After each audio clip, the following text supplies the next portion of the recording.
આજે સવારમાં તો મારે હાથે બોર્નવિટા બનાવવું પડ્યું, કારણ કે મમ્મીને એ બધાય તો સૂતા હતા ને હું વહેલી ઉઠી ગઈ હતી.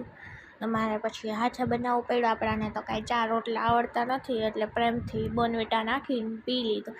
એમાંય આજે તો મેં મારા નવા મગમાં બોર્નવિટા પીધું હતું.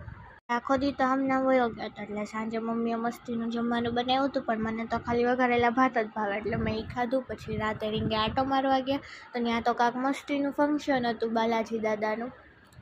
પછી ત્યાં ઊભા રહીને અમે જીંજરા લીધા, કેદુના જીંજરા ખાવાતા. તો પછી મમરી લીધી. મારે કેદુની મમરી ખાવી કરતી હતી, પણ મળતી જ નથી. હવે ફાઇનલી મળી ગઈ, લઈ લીધી.